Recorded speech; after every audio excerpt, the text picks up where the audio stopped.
Hi, good morning, everyone. Everyone online.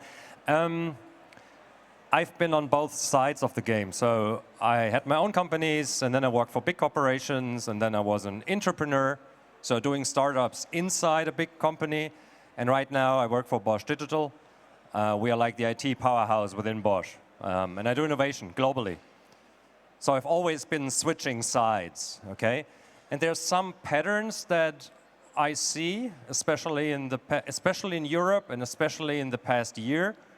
And I thought probably that would be something worth sharing. Because at this conference, you have everything, right? You have deep tech. This morning I learned about Netflix and video. Then I was up with Spotify. We have trend predictions. So probably this is some hints how to find smarter ways to react to what's happening right now. So typically when 21 minutes? You went up, right? Yeah, nice one. We will be fast. So when business is good, typically you don't notice how people really think, right? You have big parties, you have big incubators, press announcements, and everything is very, very, very sweet, okay? And I mean, us, for example, we've been growing 20% every year. And when you grow so much, you can sense in the atmosphere that some things are very easy, some things you don't need to discuss, right?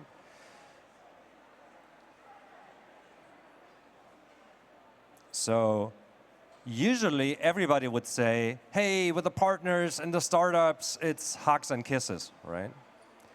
It will be very easy, or say up until 1.5 years ago, if you had a right topic, even if it was not an excellent team, even if your MVP was not great, you would find a way at a big corporation to get them to play with you, right?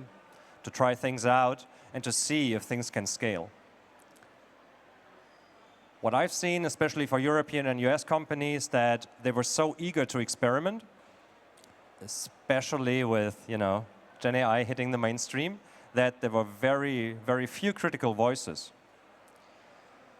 And what, from my point of view, is happening right now is that the atmosphere is changing a little bit, right? The sun goes away, and at least, it's just my personal view, what I can observe is there are a couple of stereotype behaviors, how people react to that, okay? And just think about who you interact with, or probably in the next couple of months, if you meet one of these 4 stereotypes, oh, it's there, and probably you take some hints on how to deal with them. I call them the corporate vampires. These patterns you might also see at, I don't know, NGOs. You might see them at universities. A friend just gave me a call last night from the US. Some of these you will see there. Number 1, party Paula. This is stereotypes, right? This is personas, so fictional people, okay? And this is very irritating because things are really bad, but this person continues to have a party. You get very friendly emails, you probably even have an actual party, and it feels like this person is totally ignoring what's going on.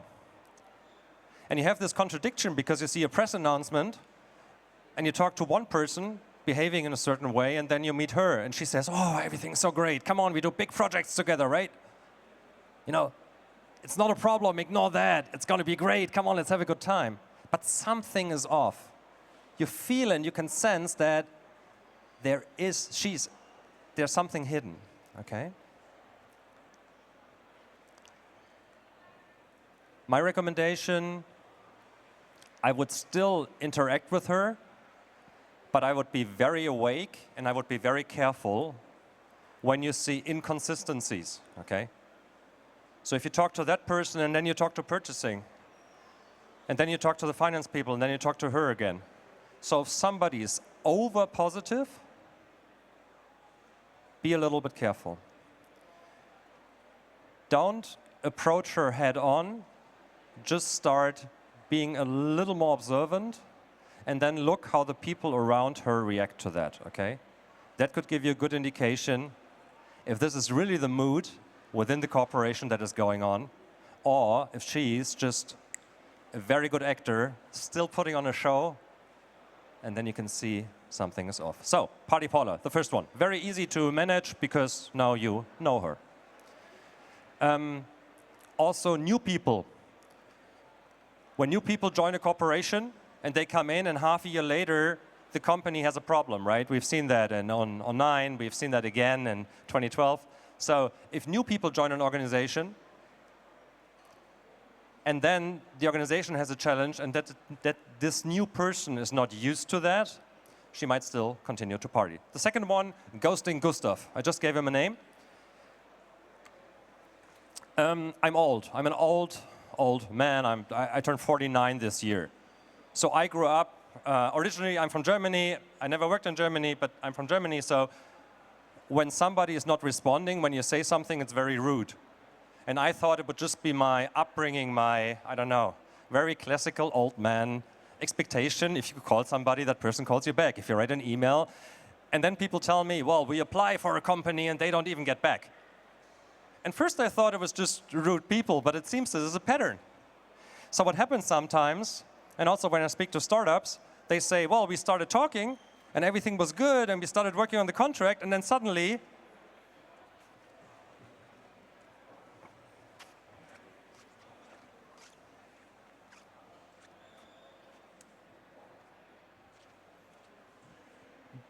that person just disappears. And you all look at that and you said, well, we had these plans and these strategies and everything, and that, okay? From my point of view, you have no chance. You have to find another way into the corporation, okay? So use the contacts, use the people that were CC, investigate and find out. Don't blame that person. All the frustration that you have, at least that I have, if I speak to a person, the person starts ghosting me. Okay, so step back, don't get angry, and simply find another way. Most likely, it's not bad intent from ghosting Gustav. Probably he just doesn't have the guts to tell you straight to the face what's going on. Probably that person promised too much and cannot keep the promise anymore. Don't blame that person, okay? I'm sorry. Nice one. Yeah, no, it's beautiful. Okay, helpless Hannah. This is stereotype number 3, okay?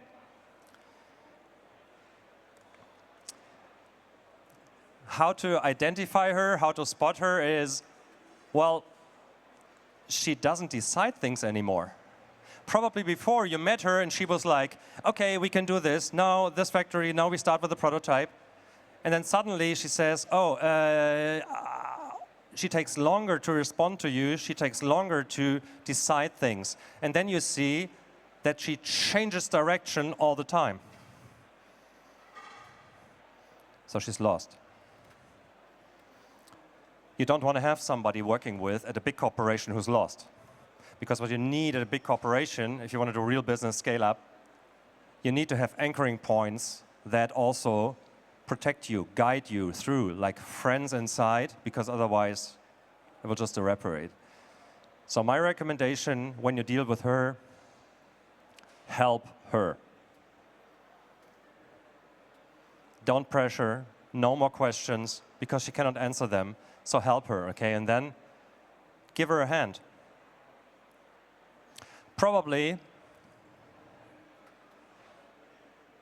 within a corporation, sometimes micromanagement kicks in. We talk to that in a minute. But here, probably she cannot answer the questions she gets from colleagues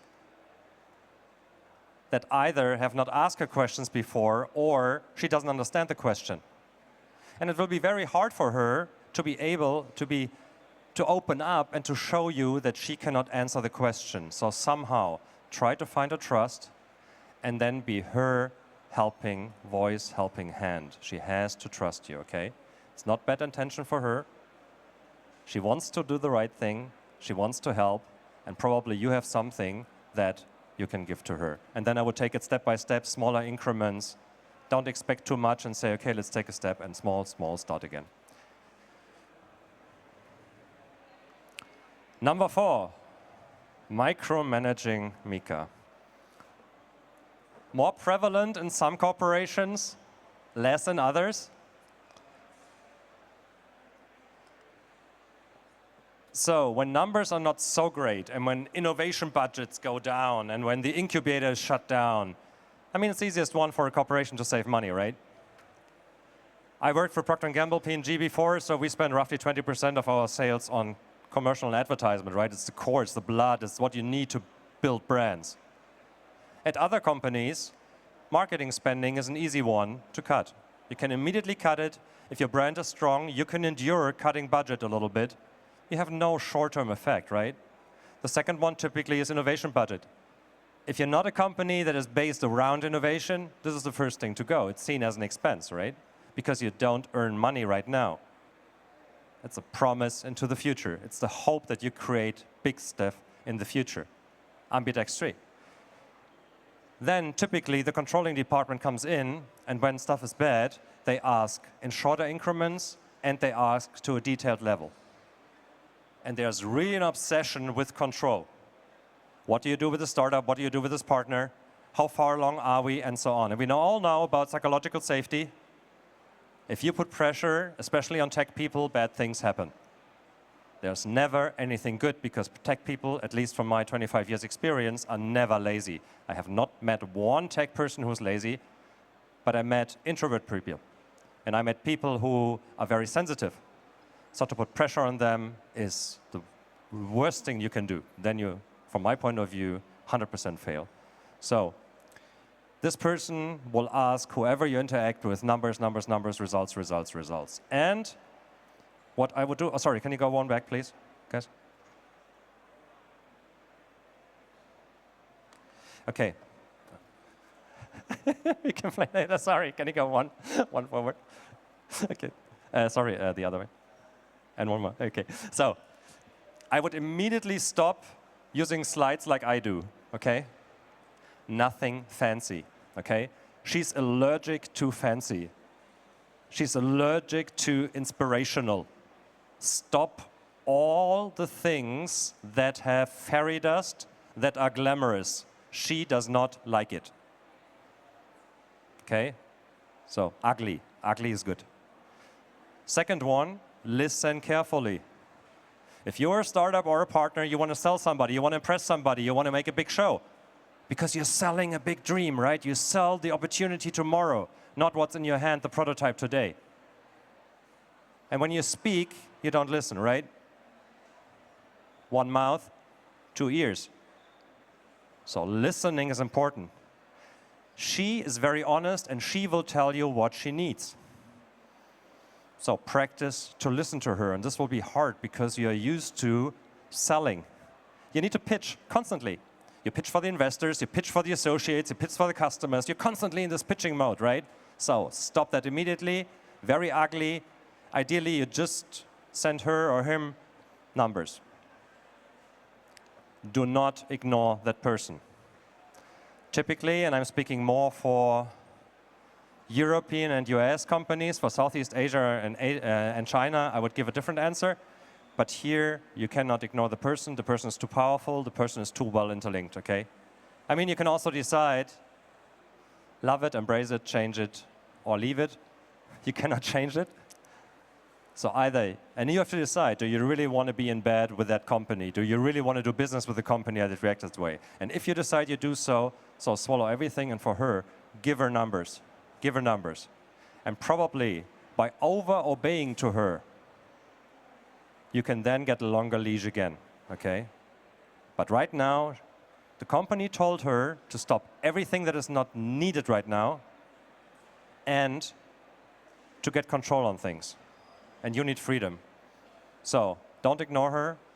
You cannot make her get away. You cannot charm your way out of there. She is brutal. Listen to her and give her something, and you will have something.